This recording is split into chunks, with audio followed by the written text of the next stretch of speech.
السلام علیکم ویورز، بسم اللہ الرحمن الرحیم۔ جماعت دہم کی اردو گرامر میں سے اردو کی کتاب میں سے سبق مجھے میرے دوستوں سے بچاؤ کا خلاصہ پڑھ رہے ہیں۔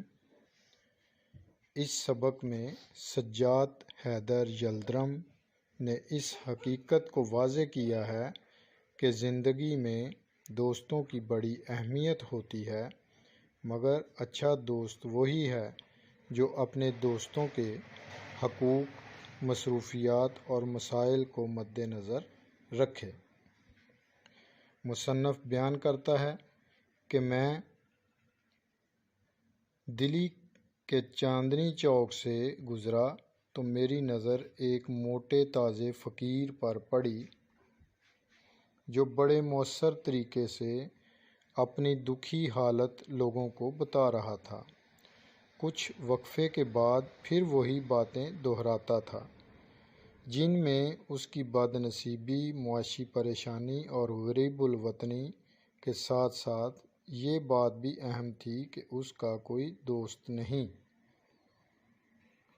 مصنف کہتا ہے کہ میں نے فقیر کی باتوں اور حالت پر غور کیا تو اس نتیجے پر پہنچا کہ وہ مجھ سے بہتر ہے، کیونکہ اس کے ایسے کوئی دوست نہیں جو اسے کام کے لیے دن بھر 5 منٹ کی فرصت بھی نہ دیں۔ یہ ہٹا کٹا فقیر ان سب پریشانیوں سے آزاد ہے، تو پھر کوئی تعجب نہیں ہے کہ میری حالت اس سے زیادہ بدتر ہے۔ اس فقیر کو شکر ادا کرنا چاہیے کہ اس کا کوئی دوست نہیں ہے۔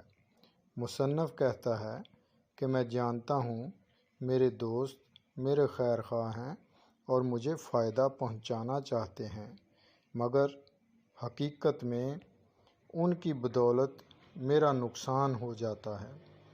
آج تک کوئی میرے سامنے یہ بات ثابت نہیں کر سکا کہ زیادہ دوست بنانے کا کیا فائدہ ہے، بلکہ میں تو یہ کہتا ہوں کہ اگر دنیا میں کچھ کام کرنا ہے تو بعض نہایت عزیز دوستوں کو چھوڑنا پڑے گا، چاہے دل پر صدمہ ہی کیوں نہ ہو۔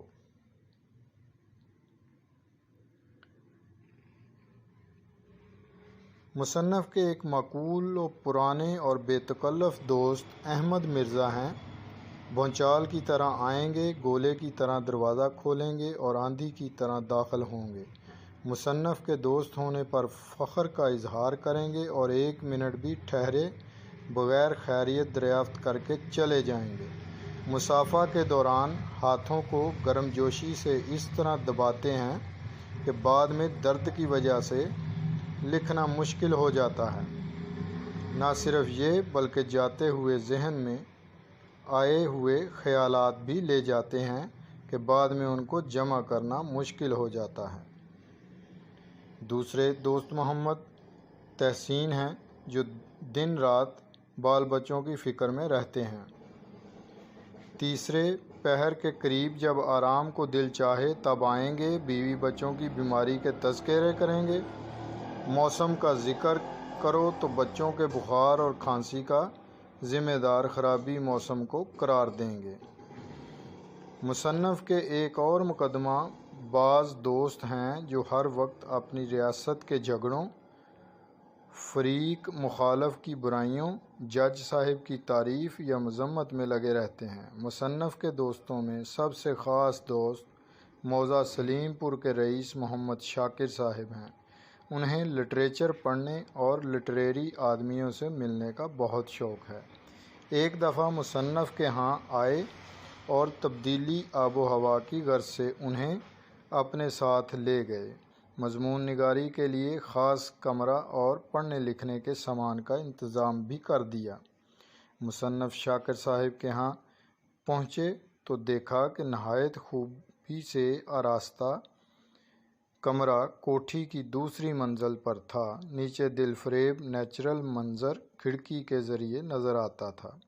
صبح ناشتے کے بعد کام کی غرض سے کمرے میں جانے لگے تو اصرار ہوا کہ پہلے دن آرام کیا جائے، مزید کہا گیا کہ گاڑی میں رئیس راجہ صاحب کے ہاں چلیں گے، شکار کھیلیں گے۔ مصنف نے ہیلے بہانے کر کے میزبان دوست سے اپنی جان چھڑائی اور جان گئے کہ ذہنی سکون یہاں میسر نہیں ہوگا۔ جلدی سے اٹھ کر کمرے میں آئے اور میز پر موجود سامان کو دیکھنے لگے۔ میز پر کامدار کپڑا، سیاہی کے بغیر چاندی کی دوات، نب کے بغیر قیمتی اور نایاب قلم، کاغذ کے بغیر مخملی جلد والی لکھنے کی کتاب اور اعلیٰ درجے کا بیش قیمت سامان پڑا تھا۔ ان سب میں کام کی ایک بھی چیز نہ تھی۔ آخر کار مصنف نے اپنا پرانا مفید بکس استعمال کے لیے نکالا کہ اچانک کمرے کے نیچے سے شور و غل کی آوازیں سنائی دیں۔ تھوڑی دیر بعد دروازے پر دستک ہوئی۔ پوچھنے پر پتہ چلا کہ شبن پیغام نے لے کر آیا ہے کہ نیچے کوئی صاحب ملنے آئے ہیں۔ بادلے ناخواستہ اٹھ کر نیچے گئے تو دیکھا کہ شاکر صاحب کے دوست راجہ طالب علی صاحب تشریف لائے ہیں۔ ان سے مصنف کا تعارف کرایا گیا۔ جب وہ گئے تو کچھ فرصت ملی۔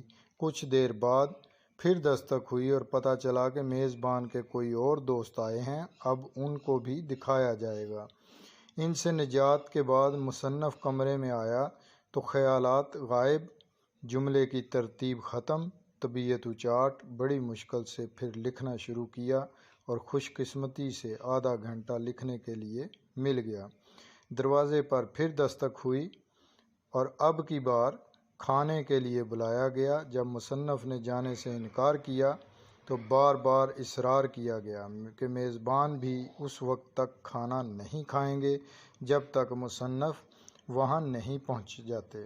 آخر کار مصنف کو کام چھوڑ کر اٹھنا پڑا اور سوچا کہ سب سے معذرت کی جائے۔ دوسرے دن وہ گھر واپس آ گئے۔ اختتام میں مصنف کہتے ہیں کہ میرے احباب کی فہرست یہیں پر ختم نہیں ہوئی، بہت سے باقی ہیں۔ ایک صاحب جو صرف اور صرف مجھ سے قرض مانگنے آتے ہیں۔ ایک صاحب ہمیشہ اس وقت آتے ہیں جب مجھے باہر جانا ہوتا ہے۔ ایک صاحب کو عرصے سے میری دعوت کا شوق ہے مگر پورا نہیں کر پا رہے۔ ایک دوست آتے ہی سوالات شروع کر دیتے ہیں مگر جب جواب دیتا ہوں تو سننے نہیں، اخبار پڑھنے لگ جاتے ہیں یا گانے گانے لگ جاتے ہیں۔ ایک اور صاحب ہمیشہ اپنی کہتے ہیں، کبھی بھی میری نہیں سنتے۔ یہ سب دوست میرے عنایت فرما اور خیر طلب ہیں مگر میں کہتا ہوں مجھ پہ احسان جو نہ کرتے یہ احسان ہوتا۔ بڑے ہی مؤدب طریقے سے مصنف نے اپنے دوستوں کو یعنی ان کی وہ نشانیاں بتائیں جن سے وہ بیزار تھا، جو اس کو اچھی نہیں لگتی تھیں، تو اس کا گن گن کر ذکر کیا جس سے اس کی دل آزاری ہوتی تھی۔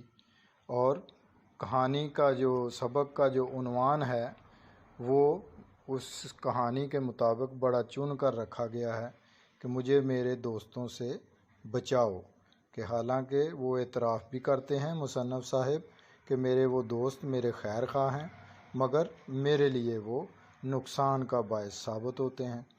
تو لہٰذا ہر کوئی اپنی اپنی زندگی میں مصروف ہوتا ہے، مگن ہوتا ہے، تو آپ بے شک کسی کے دوست ہوں تو آپ کو اس کی مصروفیت کا اور اس کے مسائل کا، اس کی پریشانیوں کا خیال رکھنا چاہیے اور موقع کی مناسبت سے اپنا ملنا چاہیے۔ اگر دیکھیں اگر وہ جا رہے ہیں کہیں تو آپ کو پلٹ جانا چاہیے۔